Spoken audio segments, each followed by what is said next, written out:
Alright, I'm in my shop, as you can see, but it's way too hot to do any kind of serious work. It'll cool down a little bit later, so for now, I got some topics. I'm just going to speak off the cuff, alright? And see how that works. I tried some short videos, and I can't express exactly what I want to say in short videos.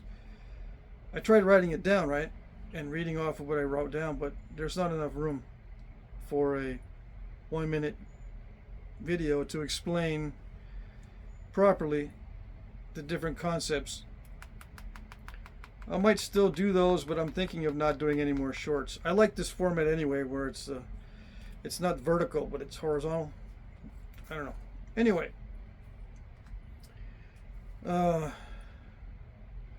so I'm going to look at my list quite a bit here, and I do have a book on logic, so I could talk a lot about logic, but it requires that I be very precise. It's hard to talk off the cuff about being rational and being logical, but I'll talk a little bit about it. I haven't talked about capitalism. I've been thinking about that. And a lot of people say, well, not a lot, but some people say capitalism is evil. Well, we wouldn't be here without capitalism.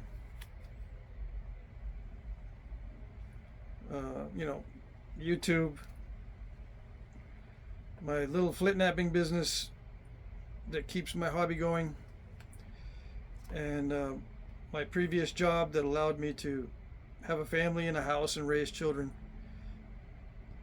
And I'm deeply opposed to socialism, so I talk about that mainly because I don't want it to spread or keep going. There has to be some pushback, and there's too many people. There's way too many people talking about socialistic ideas.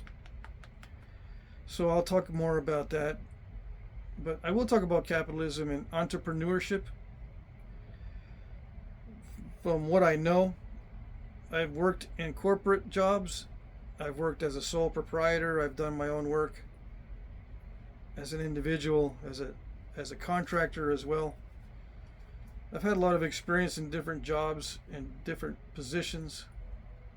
I'm prior military, Army National Guard. I try to round myself out with a lot of different experiences. I'm into survival, wilderness survival type things, although I haven't really actually gone out in the woods and built shelters because it's so easy just to bring a little tent and put it up. It's no big deal. You can even sleep under a little tarp. You don't need to set up any kind of structure. You just need a tarp, some trees, and some cordage or rope. What's the big deal? In cold weather, you just need a very good sleeping bag. No need to build a fire or anything. A fire is useful for warming up warm drinks, purifying water, that sort of thing.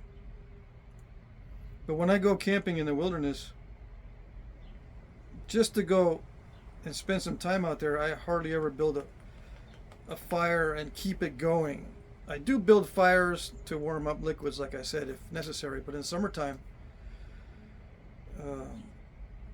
I just bring food that is not required to be refrigerated or cooked right away. Dried meats. You can even carry fresh eggs. Fresh eggs last a long time as long as you keep them in a container where they won't break. They last, they don't go bad for the time you're out there. You can just eat eggs. You can heat up eggs in the shell next to a fire. No need for utensils. Frying pan or anything like that. So I don't really watch the survival type videos where they build shelters and they bring food out to cook and all that kind of stuff. or they go hunting and kill something and eat it. It's not necessary if you bring your own food. Now, if you're lost, somehow you get into an accident and you're out by yourself. I have no experience with trying to survive with nothing. Nothing but knowledge of local plants, how to fish with, no fishing line, no fish hooks, how to catch animals with, just traps, catching fish with traps. I have a little bit of knowledge on that, but I haven't done that myself.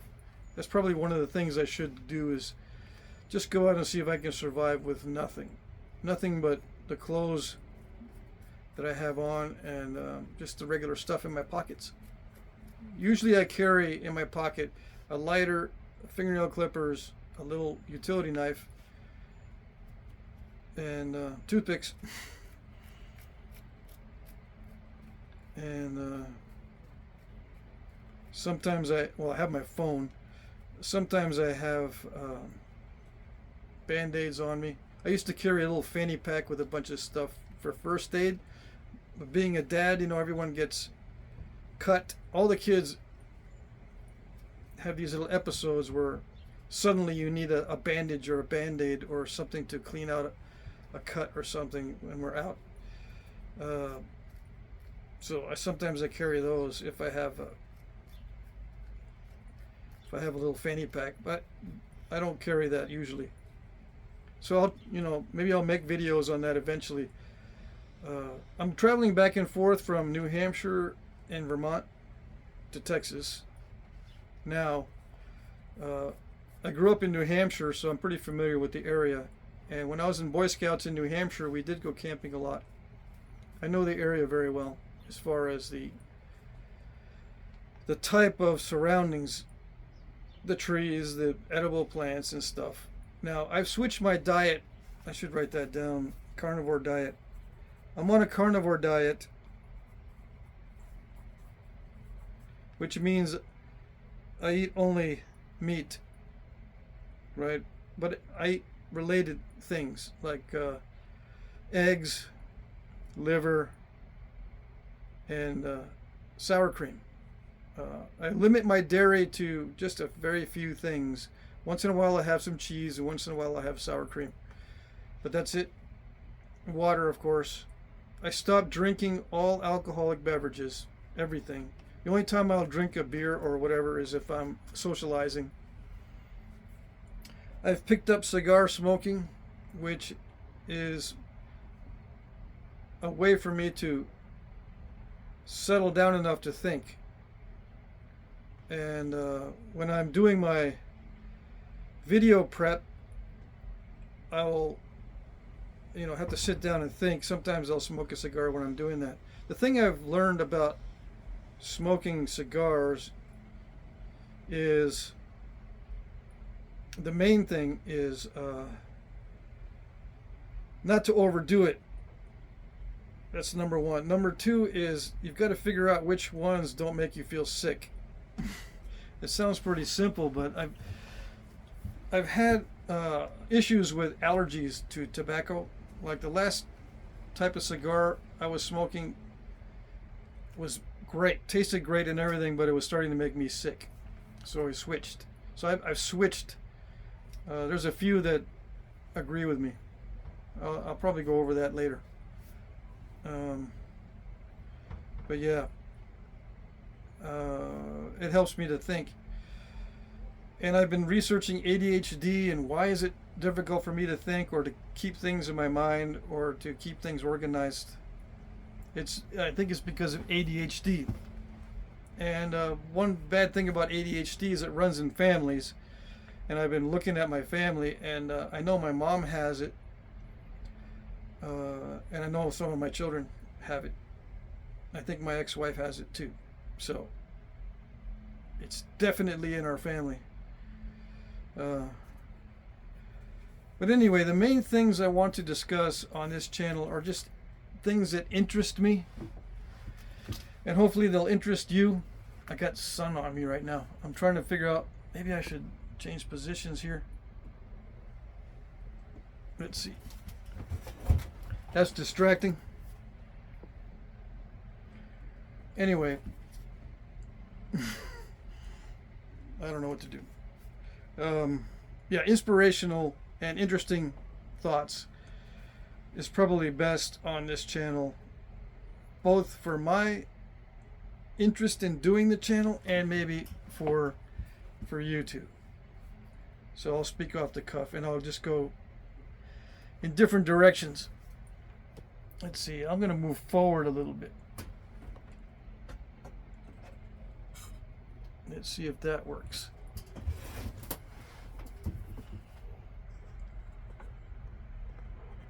You can see my mess on the side here. I'm getting ready for my auction on Monday. Every weekend I get ready for the auction. I'm supposed to start early in the week and then try to wrap it all up and not be too stressed at the end, but I tend to save it up for the last minute, and I don't know if that's ADHD or just something that's pretty common. Probably just pretty common. Anyway, I'll talk about things that helped me through my depression as well. Let's write that down. Stuff I know a lot about. Depression is one. And the depression came because of a couple of major reasons. One is I'm prone to depression, right?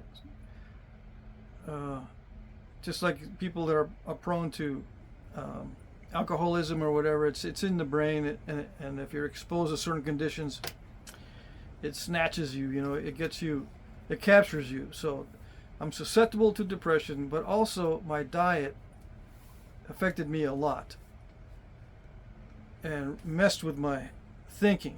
The gut and your digestion has a lot to do with your thinking and your brain activity, which is really strange.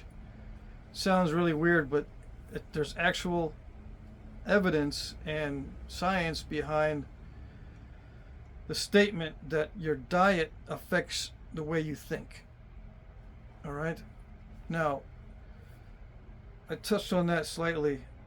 I'm on a carnivore diet, which restricts all carbohydrates, no carbohydrates at all. And whenever I have 0 carbohydrates, that's when I feel and think best. And that's when I feel best when I'm sick. Like if I get a cold or something, like maybe a flu or whatever, every illness that I get, even the allergies, are less severe now that I don't eat carbohydrates. So I recommend it highly. Some people can do very well on carbohydrates. I don't see how you do it, but it still will affect the way your body deals with sugars, and it will eventually, in my opinion, sticking with high carbohydrate diets will eventually wear out your insulin mechanism within your body, and you'll become insulin resistant. You'll put on a lot of weight unnecessarily for just the slightest increase in carbohydrates, and you'll struggle with the insulin thing. And I was developing type 2 diabetes. I could tell that I was, so I had to do something. So luckily, and one of the good things about the internet, there's not very many good things about the internet, but one good thing is I found the solution through diet to control type 2 diabetes. All right. So I won't talk too much about the diet. I can put links, if you want, to YouTube videos and YouTubers that discuss that kind of diet that are doctors. All right, not just regular Joes like me. They're actual doctors that talk about the low carbohydrate or 0 carbohydrate diet. All right. So I won't talk too much about it other than how it affected me. And it did me a lot of good. All right. So dealing with depression,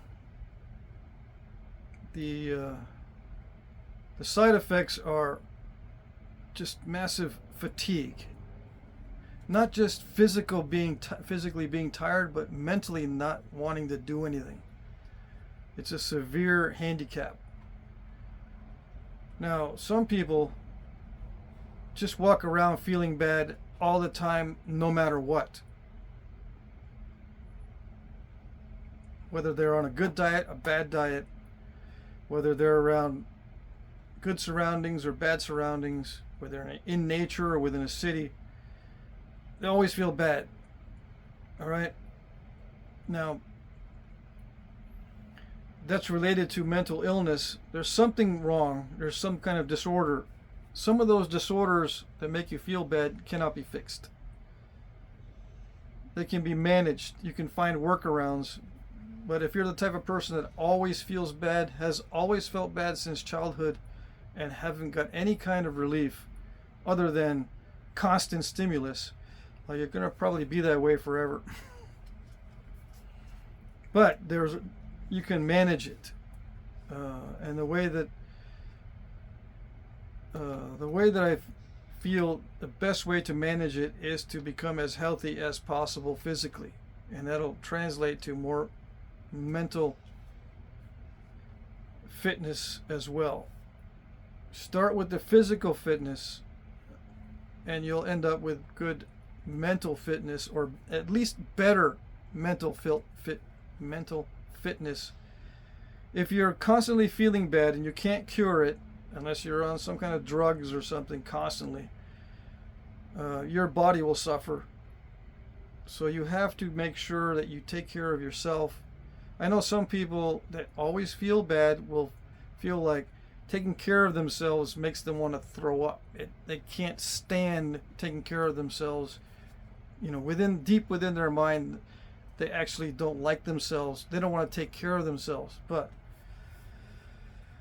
to lessen the bad feelings, the constant bad feelings, you have to take care of your physical wellness. And you can lessen those bad feelings rather than becoming intoxicated all the time. It's less work to eat well than to figure out how to deal with all the side effects of taking a constant barrage of drugs, legal or illegal. There is stress involved in taking care of yourself, but it's much less than the side effects of all these drugs or other things that cause you to be intoxicated. There's another side to it that's in the mental area of being intoxicated, and that is with ideas and thoughts that are magical. I'm going to talk about magical thinking. Sometimes people are in a constant state of magical thinking, or thinking they're in some kind of alternate reality in order to try to alleviate their bad feelings. Just constantly feeling bad. All right. Magical thinking and all these mentally stimulating thoughts are better than physical intoxicants, but over time they'll wear you out as well. The best advice I can give to feeling mentally well is to focus on thinking rationally, looking for truth, and studying how to think properly. Avoid the magical thinking.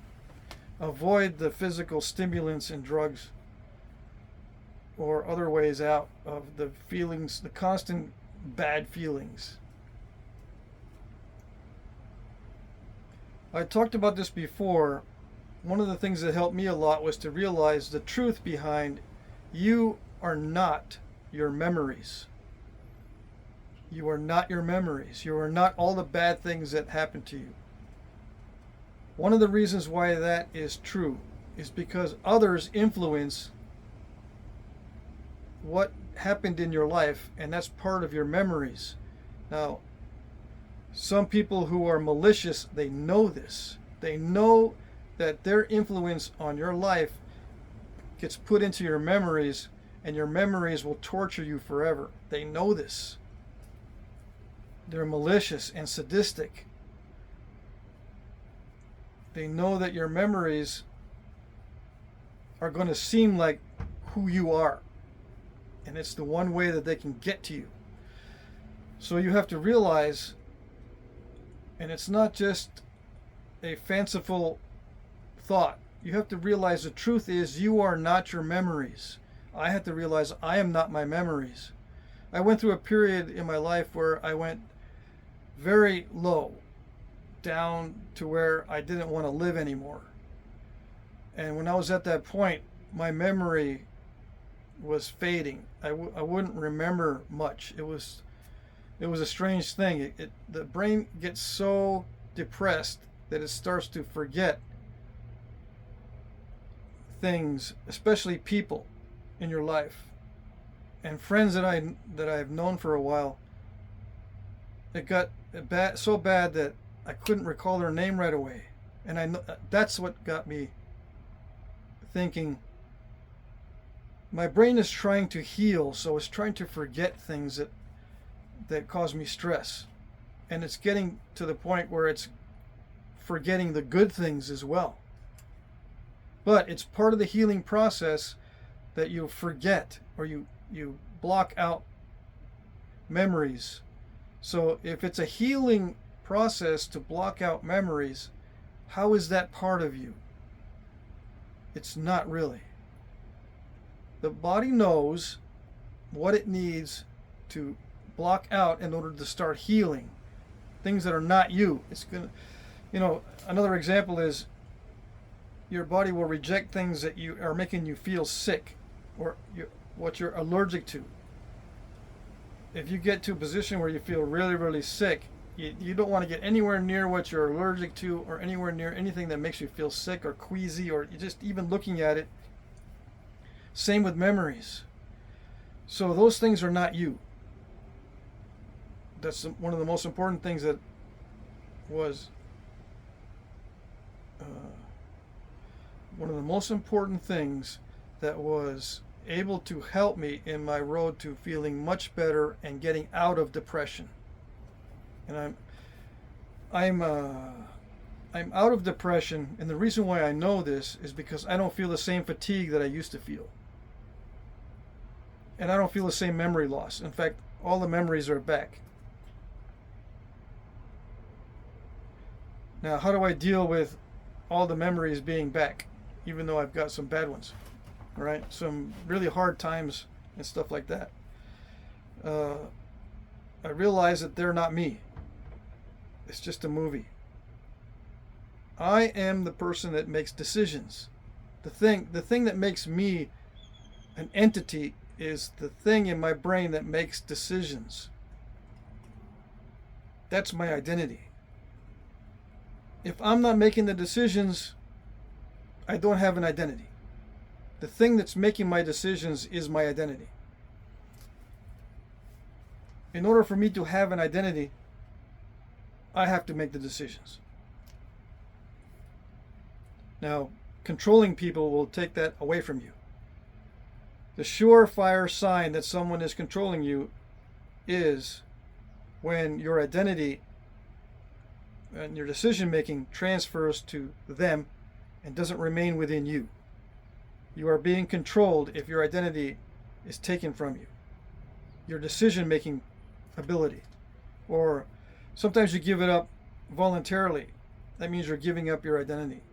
Now, your identity, these days, the word identity is kind of a political word. They use it in politics.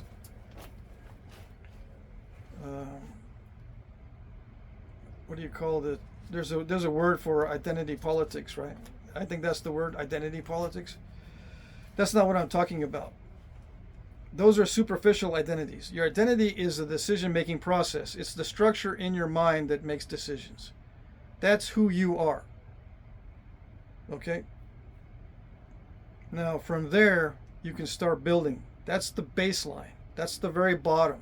When you're at the very bottom, once you realize that who you are is the thing that makes decisions, everything becomes leveled out and more clear, at least in my experience. Now, what helps me make decisions for myself? It's not advice, because that comes from someone else. What helps me make decisions for myself? The only thing that I've found that helps me make decisions for myself is knowing how to be rational, knowing how to think properly. Once I know how to think properly, then those decisions are going to make sense. It's a very simple concept. Again, it's the second step up from the bottom. The first step on the bottom is knowing that you are the decision maker. The second step is, in order to make good decisions for yourself, you need to know how to think rationally. That's the second step from the bottom. So I searched and searched and searched for the answer to how do I think rationally, and it comes down to logic.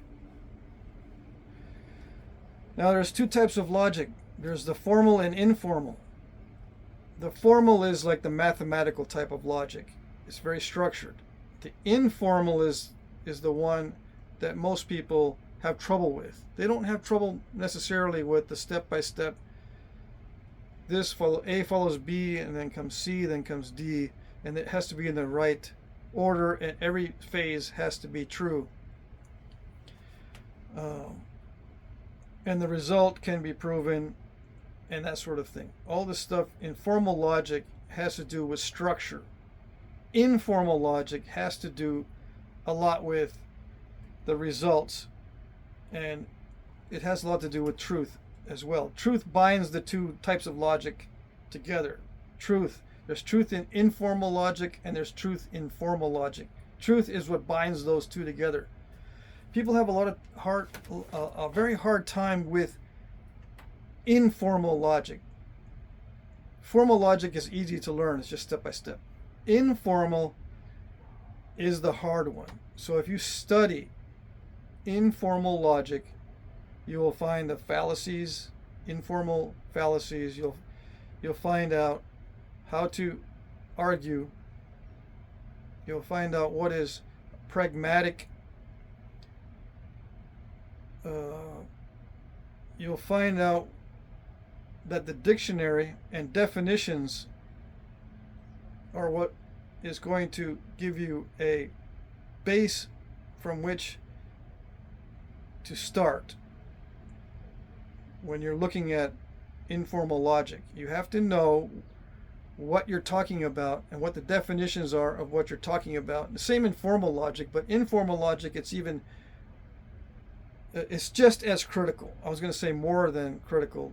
You have to focus very firmly on knowing what the definitions are.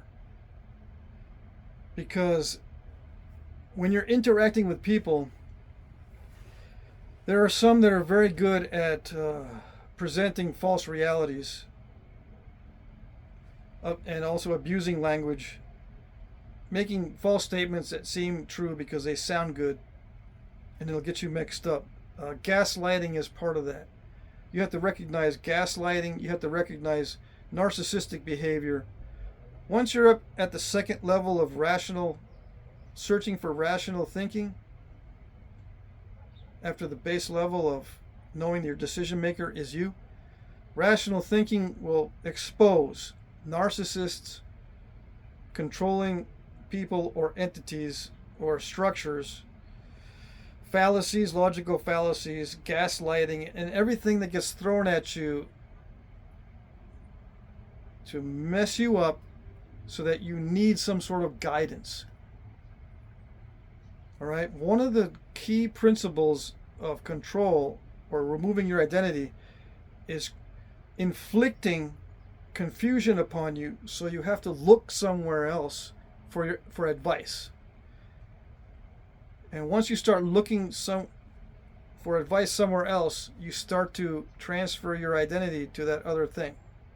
and the controlling types know this. They know that if you're looking for guidance, that is a way into your decision maker and a way to erase your identity. You have to be firm in knowing that you are the one that makes choices. That is you. As soon as you give that up, you've given yourself up. You're not, you don't own yourself anymore. If you make decisions for yourself, you own yourself. If someone else is making decisions for you, you're a puppet. You're owned by somebody else. All right, which reminds me of, there's different stories like Pinocchio. You know how he was on strings at first, and to be a real boy, he had to be independent. It's the same concept. So yeah. Stories. I could get into stories too. I'll write that down. There's some stories that are very good for culture and some stories that destroy culture. Okay, stories that influence culture. One of the worst stories that influences culture is Robin Hood. That's one of the most destructive stories of all. And there are other stories as well. One of the best stories, with some exceptions in there, is Pinocchio. Now, the movie version, I have not read the book, which I probably should read the book. It's probably better. And I'm trying to think of other stories. Anyway, I won't talk much about that subject until I'm better versed. Anyway, once you have the foundation of knowing that you are the one that makes choices, you start looking for ways to make sense. That way you can give yourself advice by checking to see if this thing is logical or not. If you are following rational, logical thoughts, you're on the right path. A lot of times it's very difficult to face what happens when you see how to find the truth. When you are face to face with truths, especially about yourself, it's very hard. You'll have a tendency to reject the truths that are very difficult.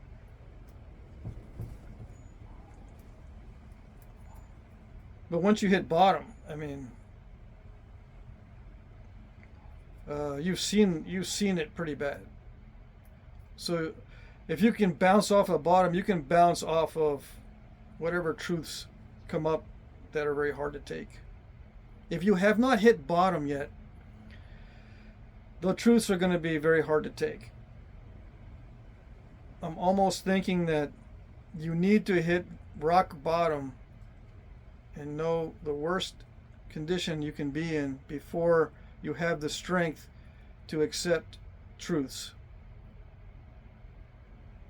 Otherwise, you just ignore the truths. If you haven't gone through the stage where you're hit rock bottom, you can't handle certain truths because you haven't bounced back. Somehow the brain is not stronger, but the brain knows what it's like, and you didn't die, all right? Or you didn't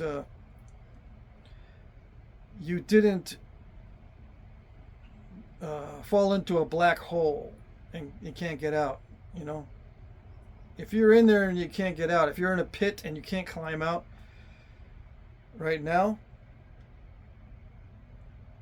just let go, hit bottom, make sure that you're careful, right? Just start facing what's going on. Once you know where the bottom is, that's when you can start laying the foundation at the bottom. If you lay a foundation up higher, it's not going to stick. You have to lay the foundation at the bottom and then build up slowly. Second step is rational thinking.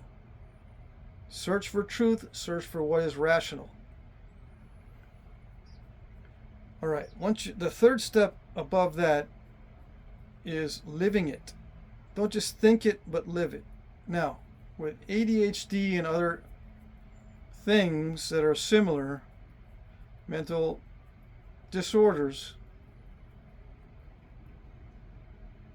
it won't let you do what's rational. It'll let you think what's rational, but it won't let you do what's rational. That's the third step. Doing is much different than thinking. How do you get over that hurdle of doing, from thinking to doing? Sometimes it's just impossible. It does not seem like it's impossible, but sometimes you try doing something and your brain pushes you away in other things and you just can't do that thing. And it could be something like facing someone and making an apology, or facing someone that needs your help. You don't know how to help this person, but you know you must, but you just can't get yourself into the position to help people. Everything seems like, no, I've got to make everyone pay for what they've done. Yeah. You have to face the rational thinking that helping is superior to crushing. You may be rationalizing, well, if I make it hard for them, whatever doesn't kill them makes them stronger. Yeah, that saying, whatever doesn't kill you makes you stronger, is false. Whatever doesn't kill you probably will make you sick. And it could make you sick for life. That's not stronger. Whatever doesn't kill you is probably going to make you very sick. And that sickness could last your whole entire life. Some things that don't kill you make you stronger. And you can look to physical things like exposure to germs when you're little. It improves your immune system. Well, exposure to things when you're little can also make you sick for life, especially mental things. The brain is not as good as the body in healing itself. It's not. The human brain, and this is probably why our species almost went extinct. The human brain is not good at healing itself or knowing what is necessary to heal itself. And one of these things is the blockage between thinking and doing. Many of us cannot do what we know is correct in our thinking.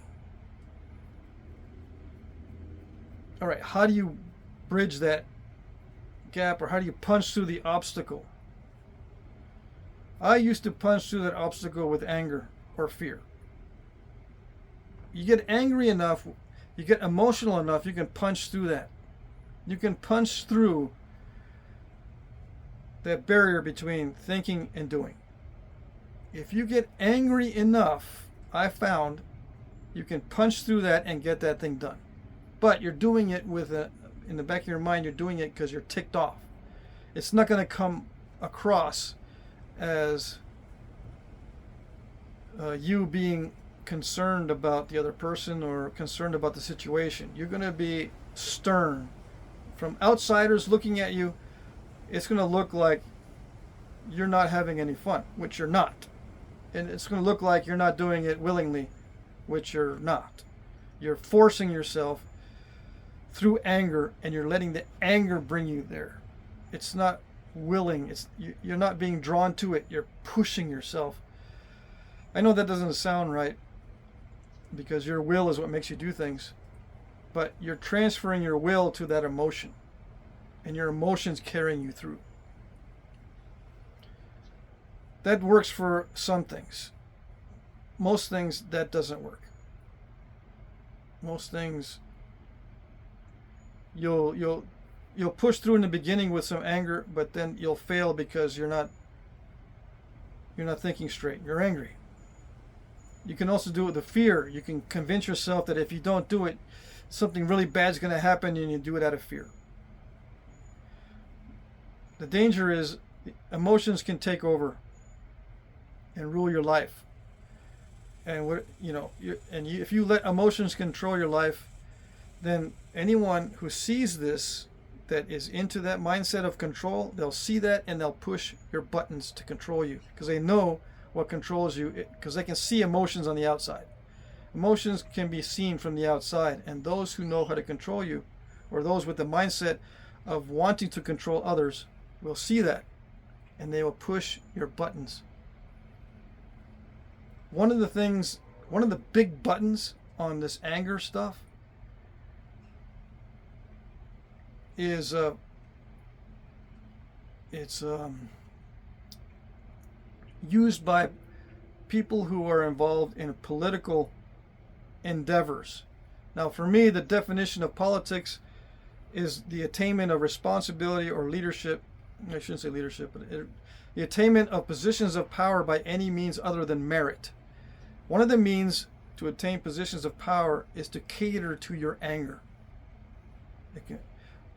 If they know that you're ruled by anger, they'll say, well, what can I get him angry towards?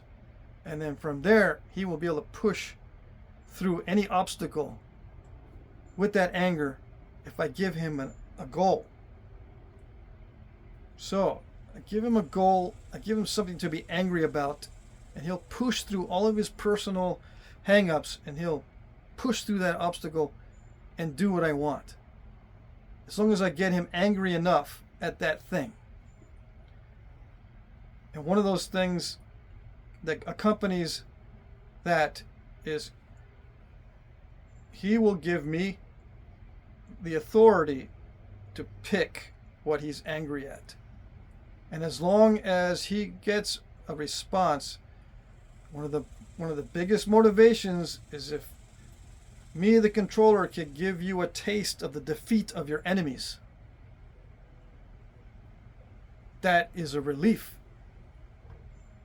That is food for anger. If your anger actually gets results, it's feeding it. It'll feed it, and it'll become stronger and stronger, and a better motivation. Same with any other emotion. Compassion. Any other emotion. The ones that control you, or the ones that have the mindset of controlling others, they will see, can I push the compassion button on that person to push through what they don't want to do, to get to where my goal is as a controller. Why do I go into all of this? Because your identity, remember at the very bottom, your identity is the thing that makes decisions. If your buttons are being pushed and you're directed to do something by someone else, your identity is lost. Why is it bad to have an identity that's lost? Doesn't that alleviate all those hang-ups? Yes, it does. It does. Until you're pushed to do something that will kill you, that will destroy you. Now, the person in control doesn't care that you get destroyed. They just care about their goal. The people who control, they want to keep you alive long enough to push through and do their bidding.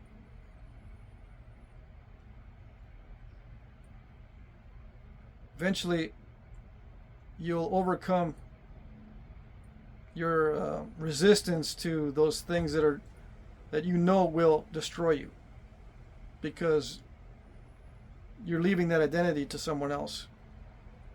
You've died to yourself, so what's the sense of preserving yourself? That's the thing.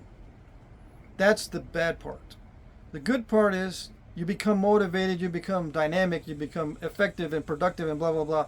If you allow those emotions to be controlled by other people pushing your buttons, you seem to be productive and you get results. You see the suffering and the misery and the blood of your enemies, and you're like, it's working. Yeah. Eventually, you will end up like them, like your enemies. in the same boat, dead, in other words. Because it's not, how should I say, it's not something driven by compassion necessarily. I mean, sure, people can push your buttons and you can have a goal to eliminate something evil. People that want to control you, they might push you toward a goal that seems like it's against evil. And in that case, you'll say, well, I'm doing something good. I'm using my anger for something good.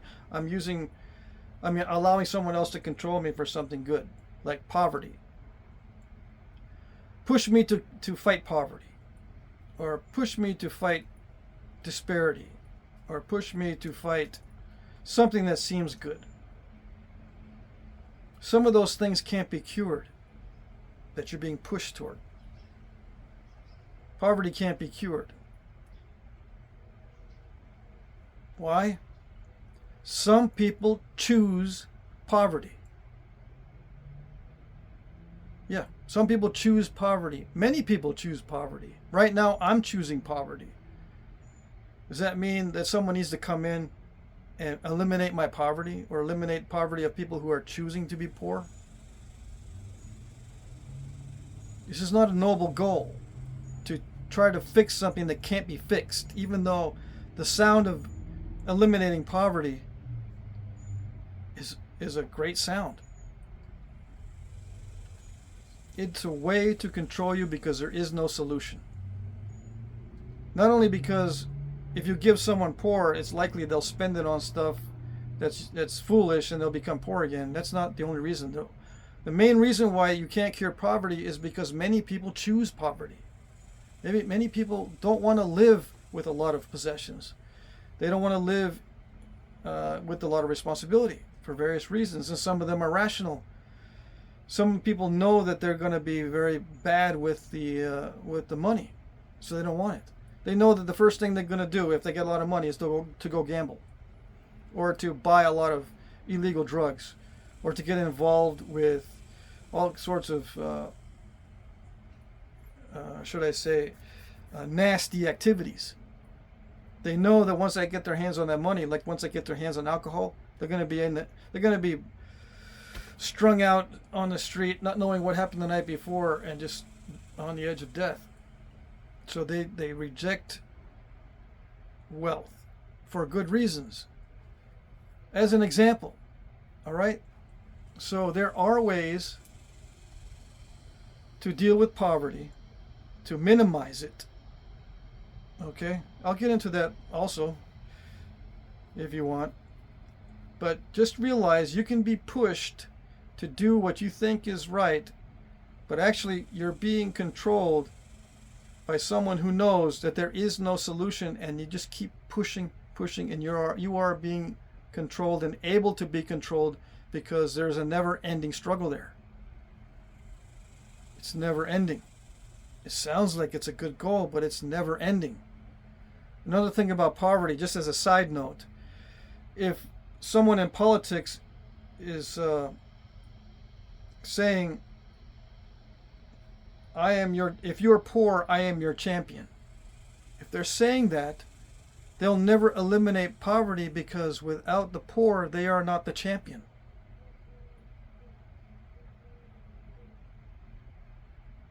Right? That's one of the truths that's hard to face. If you are supporting someone who's a champion for you, make sure they're a champion of those who know how to become successful.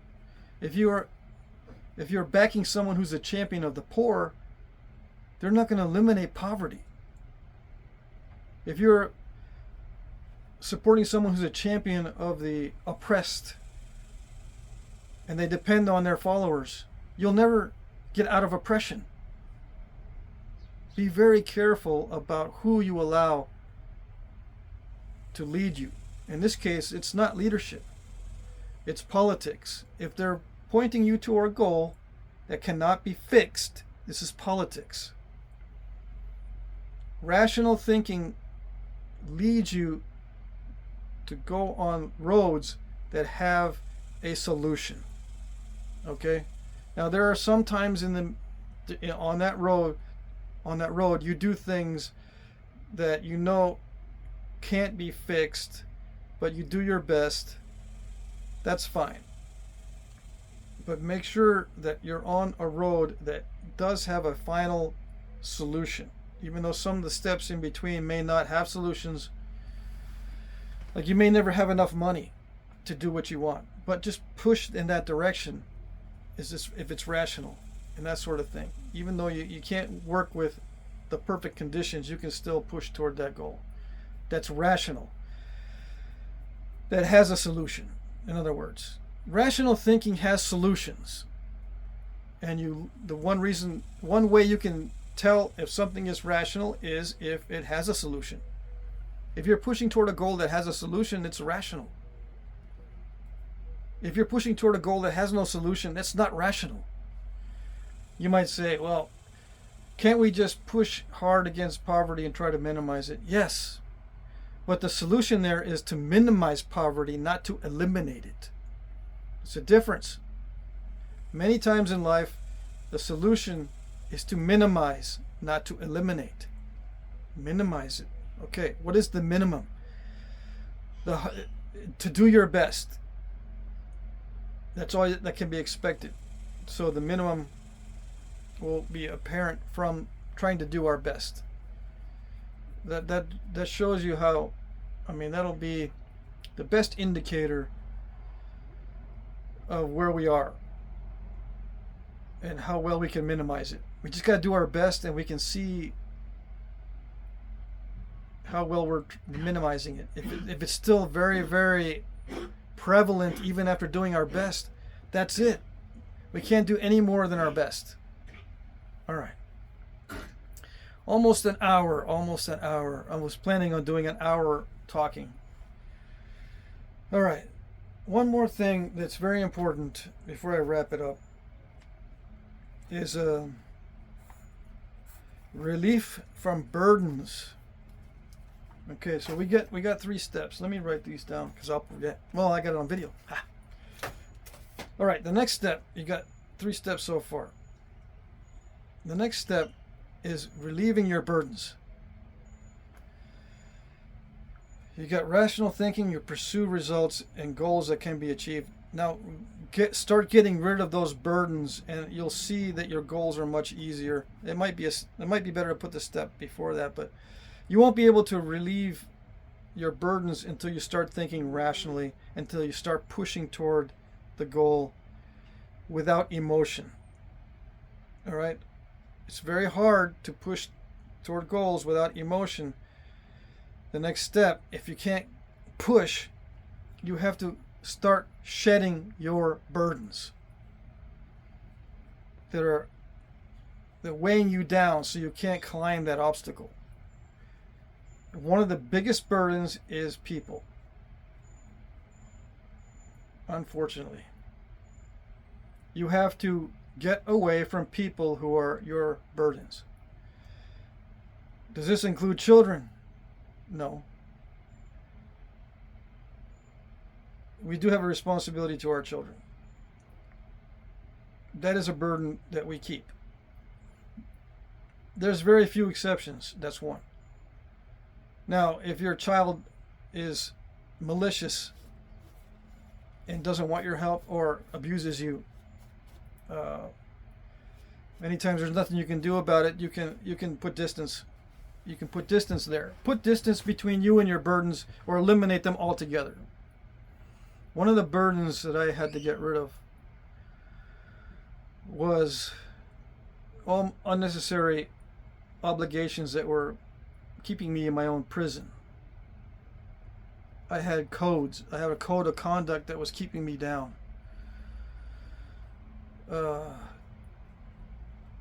One of those things that kept me burdened was the feeling that I should not give up.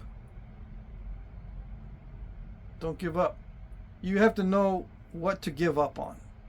That's That's the other side of that statement. Yeah, never give up, never surrender. Okay, fine. But there are some things you have to give up. You have to know, and this is part of being smart, not necessarily intelligent, but smart. You got to know what to give up. I suppose that's intelligence as well. But you have to have rational thinking. You have to have the ability to punch through obstacles and face the truth because you've hit bottom. All these things contribute to knowing what to give up on. That's one of the main burdens that I had. What do I give up on? And there are other burdens. People in your life that if you can put distance between you and people who are, let's say, narcissistic, for example, put distance there. No contact is best, as an example. But there are a lot of other burdens. Drugs, things that crush your mind, escapes, and that sort of thing. Yes, an escape can be a burden, because as soon as you hit a problem, you escape. You drift off and you go off somewhere else, either in your mind or physically escape. That particular action is a burden to you pushing through toward a goal. Get rid of that. Get rid of all your burdens. As many as you can. One of my burdens was a sweet tooth. Something so stupid. I couldn't stop eating treats and sweets and stuff, and treating my kids to sweets and all this kind of stuff. I mean, it sounds so silly, but something so silly really affects the brain to the point where you cannot think right. It's a burden on your brain. If you cannot think right, it reminds me of this saying, youth is wasted on the young. Well, the young is useless if you can't think right. Youth is useless if you can't think right. So no, youth is not wasted on the young, because a lot of times the young can't think right.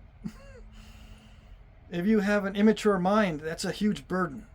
A huge burden. You have to get rid of your immature mind. You have to get rid of dependency.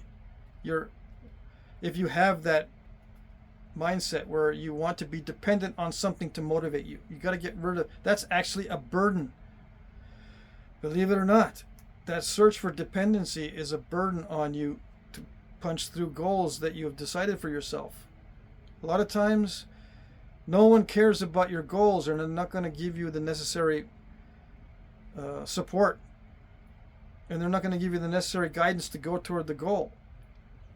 What are some of those goals, for example? A physically fit body. These days, you can be fat and be culturally accepted. You can be all kinds of things that are bad for you. You can amputate your arm and say that you feel better and people will support you. You know what I mean? You have to get rid of the burdens that will help you be healthy mentally and physically and financially. Get rid of your financial burdens. Another big one. All your liabilities, things you're paying for you don't need to be paying for, and yada, yada, yada. I don't want to get into the financial stuff. It's the number one cause of breakups between marriages. So if you can handle that young before you get married, get rid of your financial burdens and know how to get rid of them, that'll benefit you greatly. Anyway, yeah. Happiness is the final goal. When you climb out of that pit of despair, happiness is on the top. The pit is down below. When you climb out, that's happiness up there. Now, happiness is not an emotion. Joy is an emotion. Happiness is a state of good physical health, good mental health, and good financial health. It's the state of those three things. If you have all of those three things, that is happiness. And it requires a pursuit. A pursuit that can be interfered with by those who violate our rights. I'll get into that later. Happiness is what malicious people target. They target you getting it for yourself. If they can provide it for you, they control you. If you provide for your own happiness, you're in control of yourself. So they don't want that. The ones that want to control you. Why am I so fixated on those who want to control others? Because I realized in my own life that I was being manipulated here and there, everywhere. My job, my religion, my marriage, my family background and stuff. All that stuff had controls on me. So I couldn't make my own decisions. Once you start making your own decisions, your self-esteem becomes greater. And your self-esteem is one of your most valuable, precious, and, how should I say, important things. Your self-esteem. All right. I'll get into that later too. So we're at an hour. I've been watching the clock, just so you know. I want to cut it off at an hour. It's way too hot. I got to take a break. Go inside, cool off in the air conditioning, get some cold water. All right, so that's it for this episode number 1 of Chit-Chat. All right, we'll see you next time.